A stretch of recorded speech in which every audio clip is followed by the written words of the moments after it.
Hello there. Hi, guys. Hello, cult members. Welcome to the Pop Culture Cult. I'm Sean, And I'm Josh. and we're off the rails already.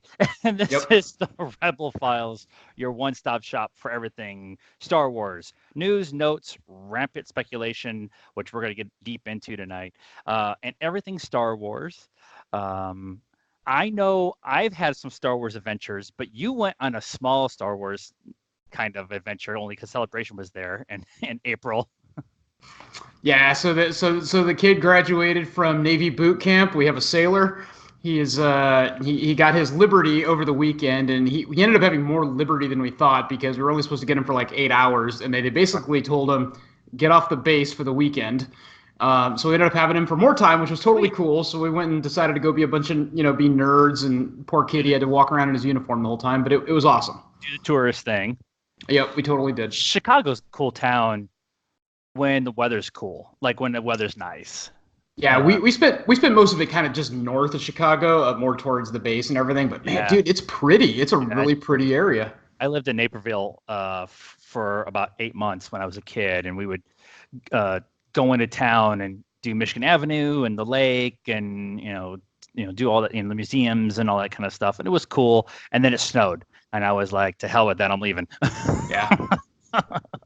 We were out with that. My Star Wars adventures is a twofold thing. I stayed home today from work because we ordered a couch, and they gave us a delivery window of between 9 and 1, and we will call you a half an hour ahead of time. And so I stayed home, and they delivered about 10 o'clock. And so then I decided to watch The Last Jedi for the time. And I still like it. And every time I watch it, I find that I like more and more stuff about it. And it's still probably not on my upper list of favorites, but I still like it. It's still a fun romp. It's more than that for me now. For a while, it was just a fun romp, but now it's like I could see a lot of the storytelling that they're doing and decisions that were made and why they were made and that kind of stuff. My other Star Wars adventure is this shirt. I got a new shirt.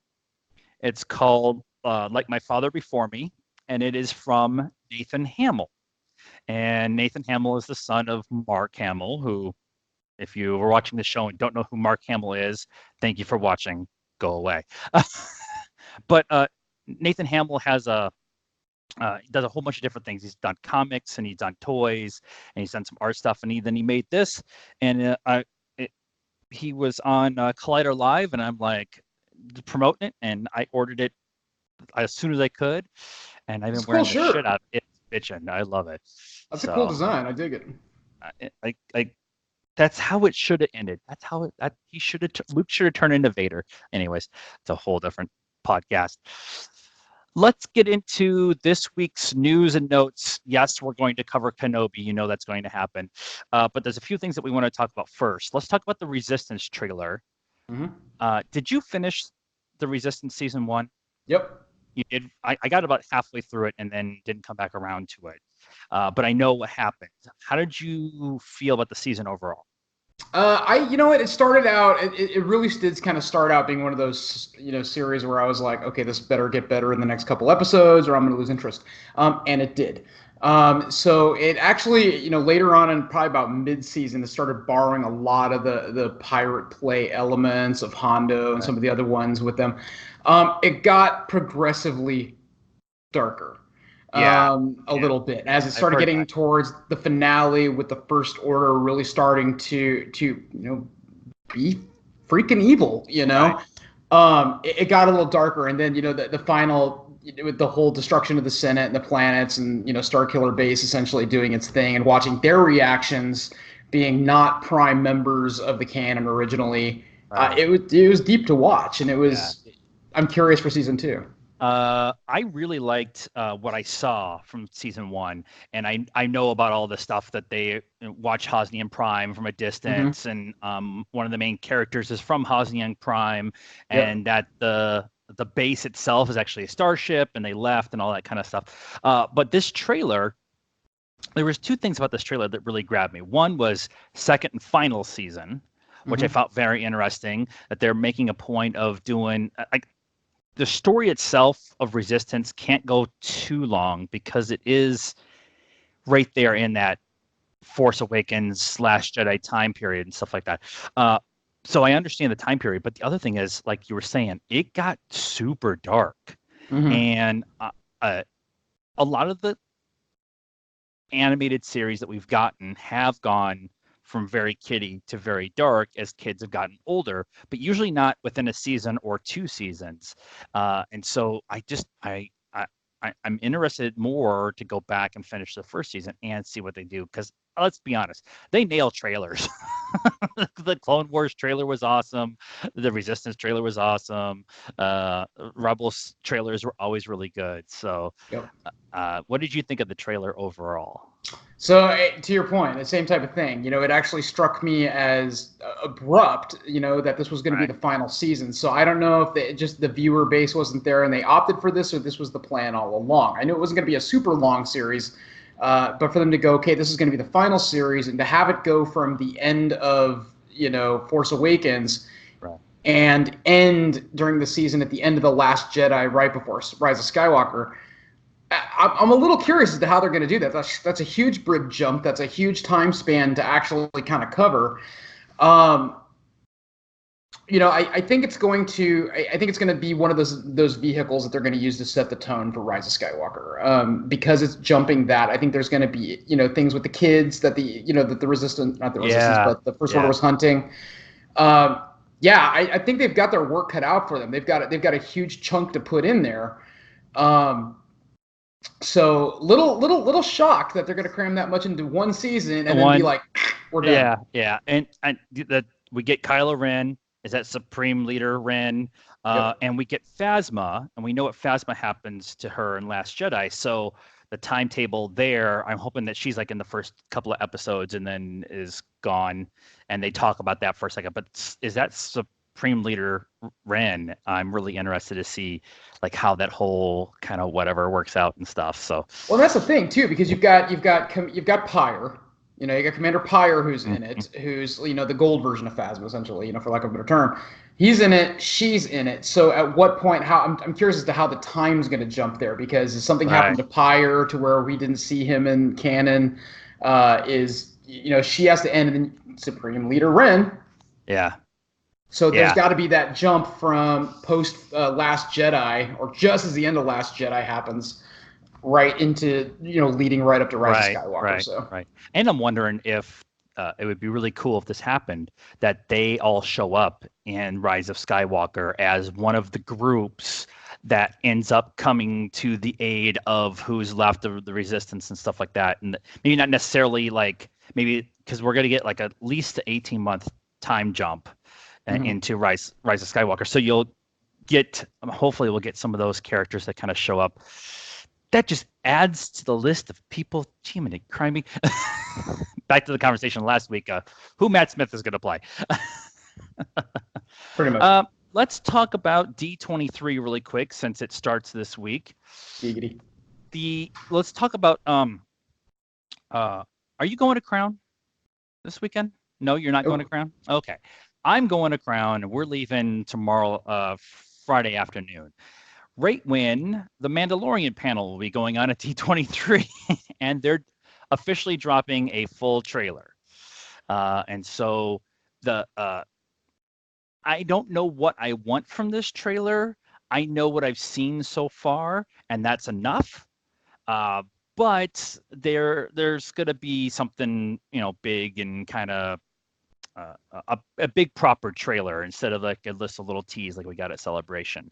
What do you think this trailer is going to give us? I think it's going to be pretty much the majority of the footage that they already showed at Comic-Con that's leaked out. I think we're going to see a huge chunk of that. In fact, I'm pretty sure that's probably going to be the trailer. That trailer that was shown at Comic-Con was not out for public consumption, right. Outside of the con attendees. So I think that's really the one we're going to see. I think we're going to see the same one that was at San Diego Comic-Con, maybe a little extra footage in there. However, the little bits of leaked footage that I've seen from the Comic-Con trailer and the little bits of details as to some of the other footage that they've seen, right, It's gonna blow people's minds, Oh man. yeah. Oh yeah. It's gonna be phenomenal. They're gonna be taken right back to Tatooine and right in the throes of that scum and villainy, with a little Breaking Bad thrown in there, I think, just for good measure. Giancarlo You're right. Esposito's in it, dude, and that dude is like, he's harsh, man. He's an awesome actor, so I'm I, stoked to see him involved in it. is he gonna have half of his face blown off, Yeah, I or don't think you're gonna blow him up that fast. no? No, No, no thermal detonators, making the blue milk. that would So be awesome if he comes in. He's like Phantom of the Opera, where he's got like half of his face covered and he's not, stuff. but it would be kind of funny though. That would be cool. Totally. It'd be good. We know that they're going to do at D23. They're going to show the evolution of the stormtroopers that we got from San Diego Comic-Con. We are going to get like a Legends Disney Legends ceremony where they're going to induct Favre, James Earl Jones, Hans Zimmer, like a bunch of other people, Bette Midler. So there's some Star Wars ties in there. We're getting the music and sounds of Star Wars Galaxy's Edge, which I think is really be really fun because I actually love the music of Star Wars. I want to go and just listen to them talk about the music and how they compose it and everything. Vader Immortal Season 2 is coming. We're getting a big panel for that, so we'll be getting a trailer for that. We'll probably get some other stuff, mostly evolving around Disney Plus. We'll probably get something for Clone Wars officially. We'll probably get at least something for announcement or maybe some clarification on the Cassian Andor Rogue One series that we're going to get from. Indeed. I'm trying to think of what else is coming to Disney Plus. The Kenobi stuff. We'll get into the Kenobi stuff too. It's kind of hard to say there's going to be a ton of Star Wars stuff because it's Disney. And so you're going to get Star Wars, you're going to get Marvel, you're going to get, there's going to be a huge Marvel announcement, probably more details on some of the Disney Plus shows that are coming. Like we've started production on this one and this one. You also have like Frozen 2 is coming. So there'll be a big Frozen 2 thing. And they have The Simpsons now. So you have to talk about The Simpsons. So it'll be all that kind of stuff. Is there something specific outside of Kenobi do you want to hear about? Yeah, they've got a lot on their docket. We right. know they're going to probably talk about the Eternals, and that's going to be in the Marvel purview. They've already started, essentially the filming of it. I'm expecting huge news on Milan, which I am actually really stoked really for. Really cool. Yeah, it does. Really excited for that one. Cassian Andor is going to be a huge one. I want to hear what they say about that because I know they've got to have some more on the lead post. As far as Disney properties go, here's what I want. Here's my big holdout hope for D23. Finally want the next Tron movie. Not going to happen. It's not going to happen. It's not going to. It's not going to happen. I want it to happen so bad, but I know. I'm right there with you.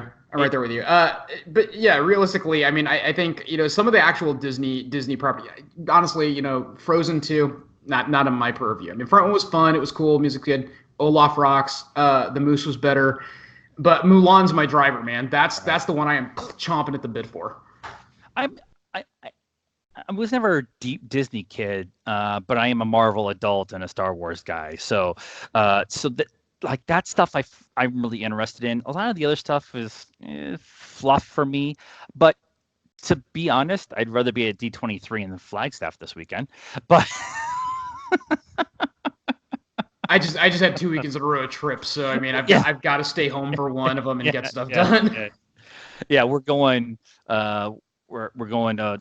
We live in the Valley, the Phoenix area. For those of you at home, and it's been a hella hot in here for the last couple of weeks, and so a bunch of us are going up to the mountain for our medieval stuff, and it's going to be nice this weekend. We broke our records. We were 112, 113 today, or like 113 yesterday, and like 114 today, or something like that. So I don't know. I've been inside most of the day dealing with stuff. Me too. Yeah. Okay.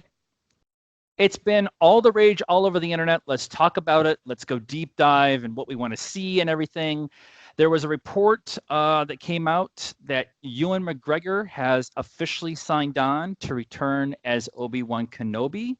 It came from a site that doesn't have a huge rep of breaking stories and stuff like that. And then about 2-3 hours later, Variety, Deadline, Hollywood Reporter got their people on it. They all confirmed the story that he had Nobody from Confirmed. confirmed.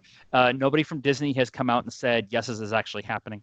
Um, it has been said that he is signed on for 6-episode series for Disney Plus, and that he, Ewan McGregor, is going to direct those 6 episodes. That is all of the details that we know of right now. Now, I want to talk about this part first before we get into the speculation of what this is going to be actually be. This is something we all knew was going to happen. We knew that the Obi-Wan Kenobi movie, it was going to be Kenobi, a Star Wars story, was coming because Ewan was at the Solo premiere. And he was going to be, they were going to announce, they were waiting for everything to happen, and they were going to announce the Kenobi Star Wars story.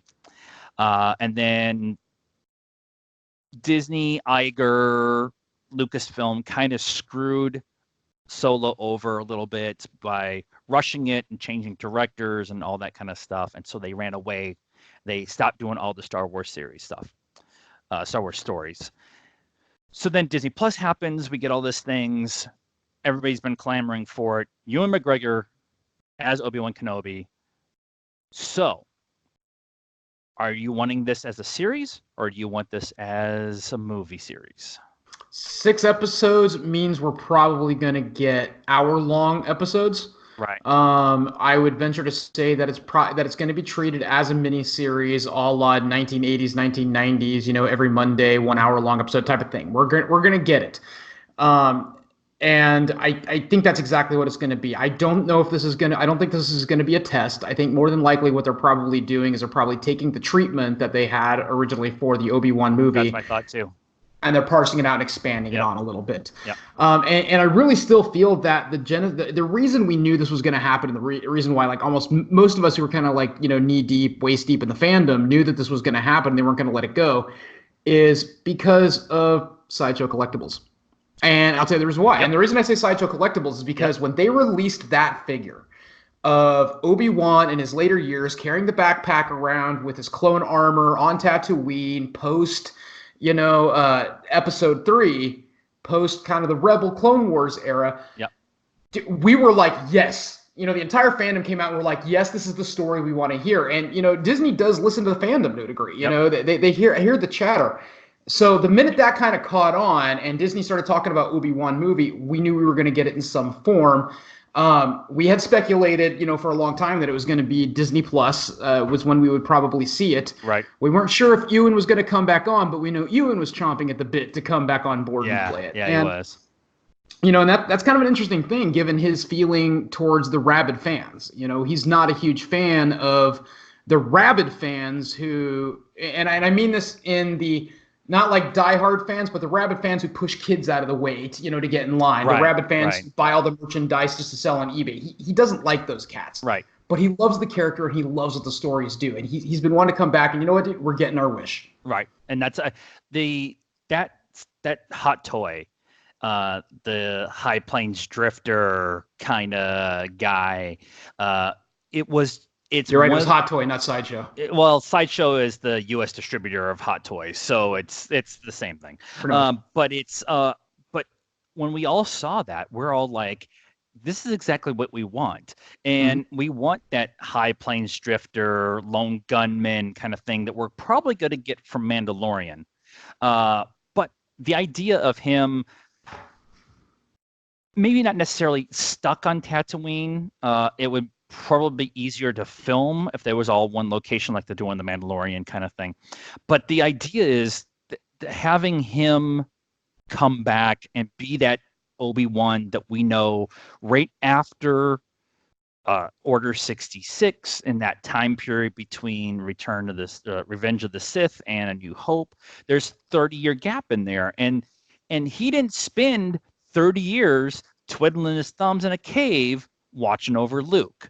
And so there's got to be some away missions or something like that that's going to be part of this. And if they just do 6 episodes and that's all that we get, I think we're all going to be really happy. But the way they're setting up the Disney Plus stuff is you can do a one season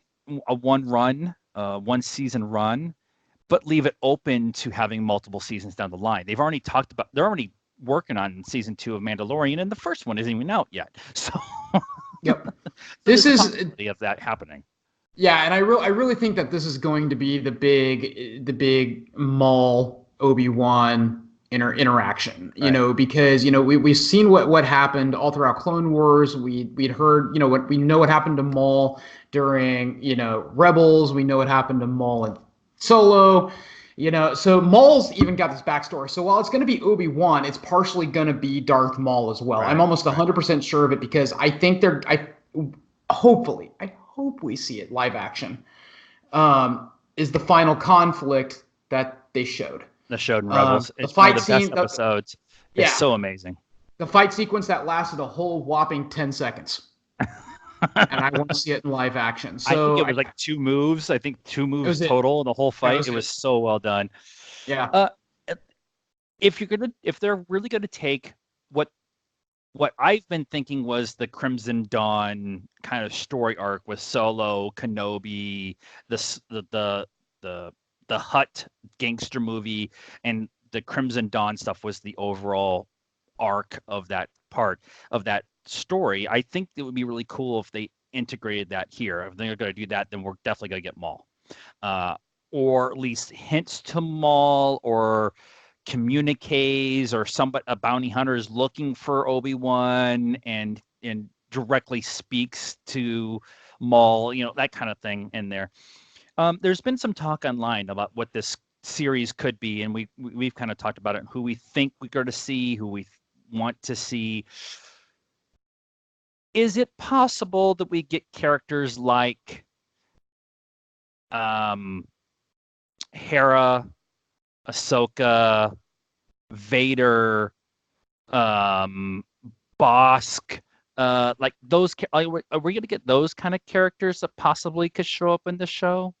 I would venture to say, I want to say, I would have probably about at least a 50-50 shot of saying yes. I know there are certain ones that would definitely appear, or at least even from a fan service type of Right. perspective, they would include. You've got Doctor Evasion, the bartender, half of the cats that were hanging out at Mos Eisley, in the cantina, and the only reason to say that is because he's been on Tatooine long enough to, when you get to A New Hope, he knows the area, like he knows. What He knows happened the at the Juntaland bar that wastes. he doesn't want to He, go deal with the bartender anymore? yeah, we're gonna get sand people. We're gonna get all that. We're gonna get the classic, A New Hope type of Tatooine vibe. We have to.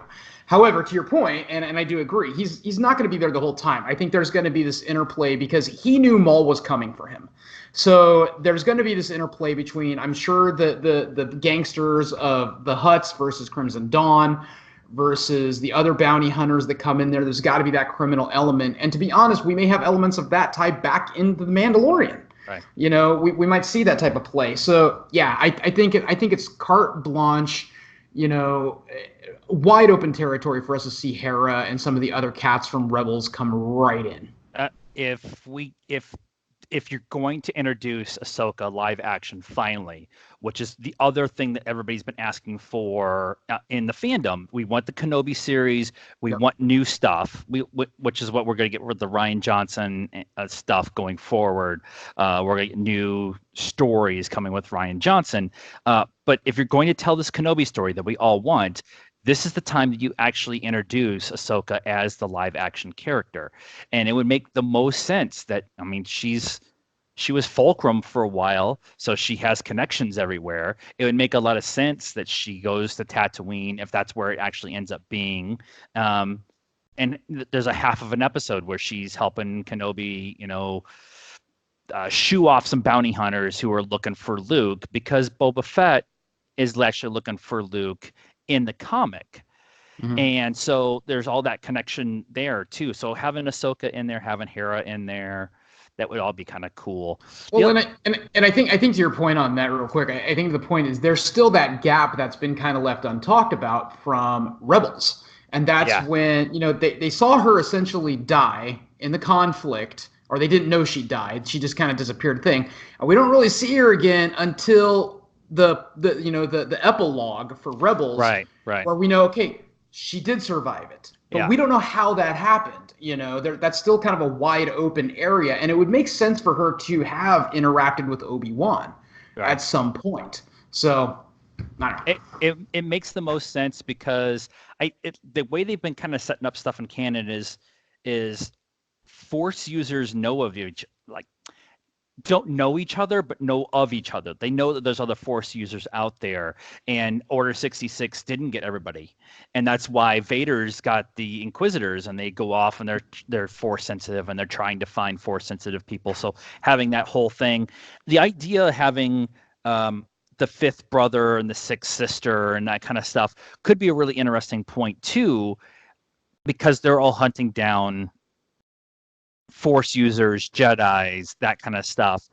And there's the whole comment that Vader makes in A New Hope that the last time we saw each other, I was yet the student and you were the master, and now I'm the master now. That could be a reference to the end of Revenge of the Sith, but it's very possible that we could get another interaction between Vader and Obi-Wan, and this would be a good place to do it. Now, do I want to see that? No, I'd rather see the Maul stuff and then come back around to Vader in maybe season 3 or season 4. But if they did Vader here, would you be okay with it? Or would you want something else? I'd rather it be passive. If there's a Vader reference, to your point, I want it to be passive. I don't want. That's what we grew up with, was the knowledge of the final conflict between the two of them was the last time that they had met. They knew of each other's existence, obviously, but they didn't. I think the cool approach to it would probably be kind of similar to the metaphysical side of it. We know for a fact that probably at the end of episode 3, Obi-Wan hadn't quite learned the art of post-death Force Ghost manifestation. Right. So right. I would venture to say that during the series, we may see part of that training and that meditation that he goes through in order to learn that technique. And in so doing, he may encounter Darth. He may encounter and feel the presence of Anakin, at some point. And we may see that kind of that world between worlds type of connection between the two of them as he's going through this process. The in the book from a certain point of view, there's a certain point of view. No, it's the 40 Stories book. There's actually Claudia Gray wrote a story in there where Qui-Gon, as a Force goes to Obi-Wan to talk to him about Luke and Leia, and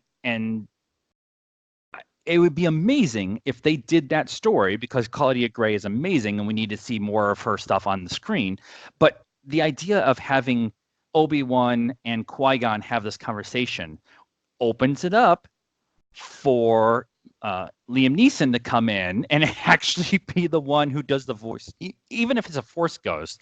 I mean, it's like one day of shooting, but it would be more interesting to just have him do the voiceover stuff. Just have, Obi-Wan in the hut talking to some random voice, and then somebody walks in, like, who are you talking to? Nobody.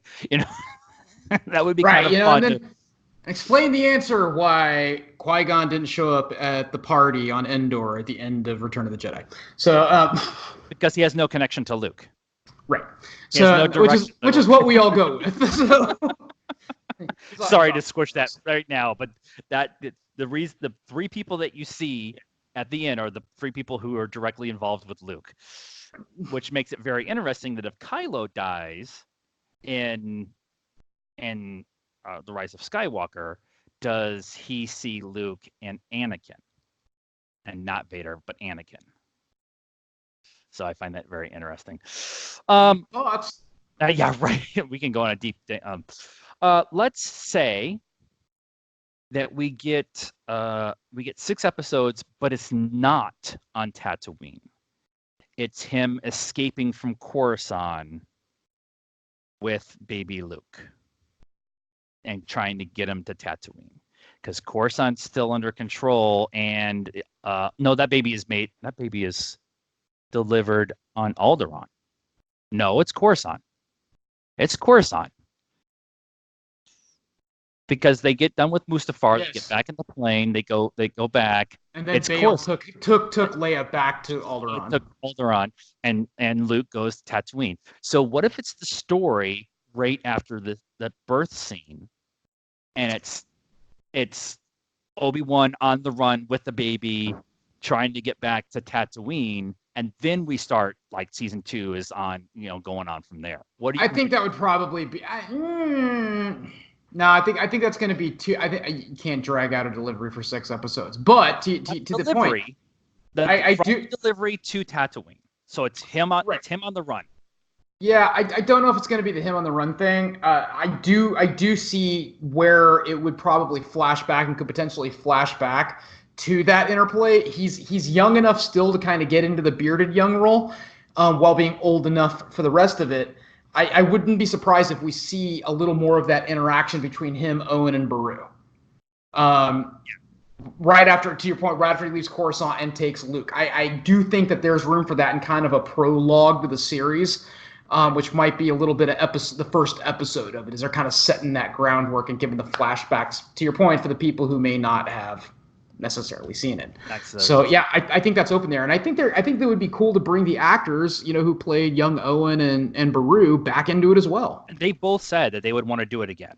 So Yeah. it would be really cool to see, like they've made a really big point of connecting all of the book canon and the comics, and like trying to make everything connect. You can do it now with the actors. Now you could do a little bit of de-aging too, because Marvel's proven that you could do the de-aging and make it work. But the idea of bringing some of the actors, again, Liam Neeson, having him come in and play, it's one day of filming for him. It's nothing. And if they film in LA, he just drives across town, or Yeah. something like that, which is one of the big reasons why they were able to get a bunch of the cameos for Mandalorian, was because they filmed in LA, and they were able to get a bunch of the people to just come over and do something for one day. And having a bunch of the actors show up, having something directly tied to what happens in the prequels. I'm interested to see how the fan base takes that. I watched the Star Wars show today, and they had 3 of the guys from the Hamilton cast from San Francisco. And one of the guys said his favorite Star Wars movie is Phantom Menace because that was his first movie. And there's a lot more people out there now who are in that younger demographic, Star Wars, not young, but that mid-20s, who grew up with the prequels. And so I'm wondering how people are going to take, if they decide to do a direct connection to the prequels, how people of the older generation who saw the original trilogy, how they're going to take that. They all loved Obi-Wan in the prequels, but I wonder if they're making this series for that group. So I don't know. I think this is going to serve as a bridge. yeah, They're going to use it. I mean, they know full well. And to your point, I think it appeals to both age groups. There's the older ones of us who love Obi-Wan and we want to see more of it, and then there's the younger groups who want to see that continuity. And I think it sets it up, as you get future generations who go in and have these, we're going to watch them in sequence. It's very awesome to be, okay, here's your point A, here's your midsection, here's your ancillary stuff that happened in between it. Right. So I think to your point, they're very good about, right now with the current canon, making everything interconnect, and they're doing a good job of it, for better for worse in some cases, but they're doing a very good job of it. And I think this is one thing where they're going to kind of complete that bookend a little bit. Right. This is filling in chapters, and they haven't filled in that 30-year gap very much, even with the canon books, and they're doing it a little bit with the comics, but they've done everything that's inside the prequels, the original trilogy. They're doing that with the comics there. The main run, there's all the side stuff with Poe and Dr. Aphra and all that kind of stuff, whatever.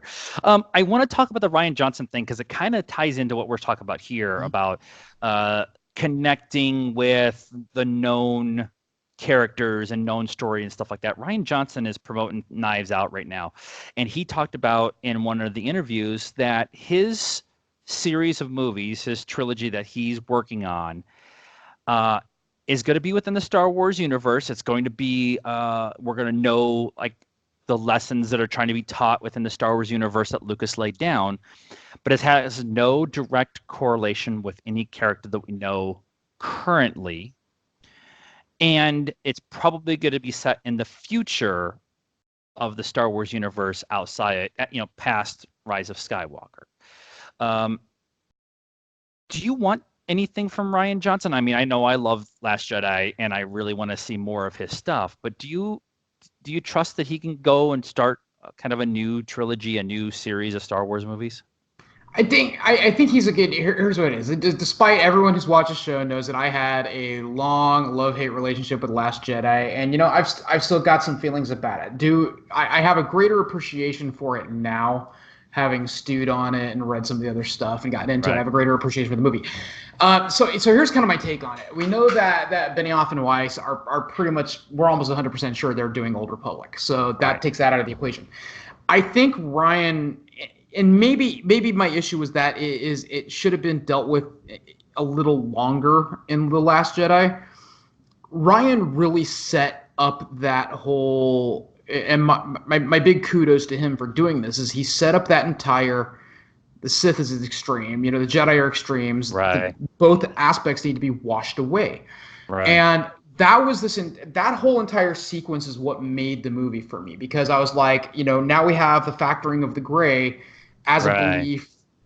I think that's where he needs to take it, because if he's going to delve into a post Skywalker universe, it is now an even playing field. So you have the galaxy, which has been through a millennia plus of civil war between Sith, Empire, Jedi, the whole nine thing, using their power plays.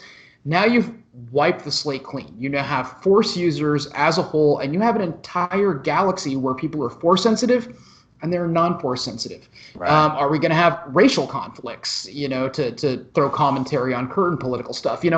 I think he has what it takes. I think he has what it takes to lead the genre further, get us Right. past what we know and take us into the beyond. Because once this happens, they're going to set this up for him. They're basically going to take this, the Skywalker saga's in, this is wiping it clean. Yeah. Here's the universe, make And it go. yours. You go. I like the one of the, like you were saying, like one of my favorite things about Last Jedi is the pointing directly at how bad the Jedi were and how bad the Sith were and how it's caused all this conflict for everyone else in the middle. Yep. And it's really like I love that dichotomy, like just it's almost mirroring what's going on in the United States and the political system right now, where you have far right and far left, Mm-hmm. and everybody in the middle is just trying to make a living and try to do their thing. And so, if you want to do, I part of the reason I like the prequel so much is the political drama that goes on. If you're going to do the political drama of getting rid of the far extremes or having a more of a story about the people in the middle of the fight between the two extremes, I think it could be a really interesting conversation. And they've also been doing all this stuff in the canon about the Force is not necessarily a human trait within the galaxy far, far away, and Right. it's the Chiss, it's the Gris, it's Broom Kid, it's other people out, The Bendu, the yeah. Bendu, the Twi'leks, and all, like making a point of there's Force sensitive people throughout. Freaking Maz Kanata even says, "I know the Force. I'm not a Jedi, but I know the Force." And Right. so, if you're going to have this trilogy or this story of the Force, and you could go into the mysticism of it, you can go into the world between worlds, that kind of thing, with like a lot of the stuff that Rebels was doing towards the end. I think that would be really kind of a cool way of doing Star Wars movies, but doing it in kind of a different genre. You could almost do a horror film with the Force taking over and controlling, and you could do uh, uh, like a come to Jesus kind of story with people who are who are on pilgrimage to find the holy places of the Force and stuff. I think that could all be really interesting. Is that what's going to happen? I have no clue. He's been really, like, this is the most I've heard him talk about the Star Wars stuff that he's working on Yeah. since Last Jedi. So I guess that's it. So I guess that's the show this week. We are super excited about what's going to happen at D23. We'll have a lot to talk about next week with all the announcements and the breakdown of the trailer and all that kind of stuff. And what Star Wars thing are you going to do this weekend? I'm asking. Honestly, I'm inventorying action figures. I was That's in it.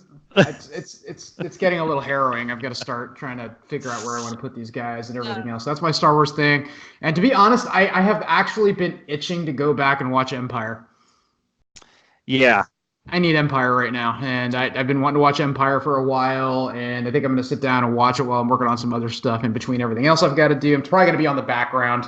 I almost put Solo on when I got done with Last Jedi today. So I'm I need gonna. snow speeders. I need Yeah. snow speeders. Anybody who Yeah. knows me knows that my like X-wings are great. I love me some X-wings, but two of my favorite vehicles in the entire Star Wars universe are snow speeders and the A-wings. Love them. I Yeah. don't know why. Yeah. So A-wing is cool. Y-wing was always my favorite until I actually held the Lego of the X-wing that Poe flies, the orange and black one.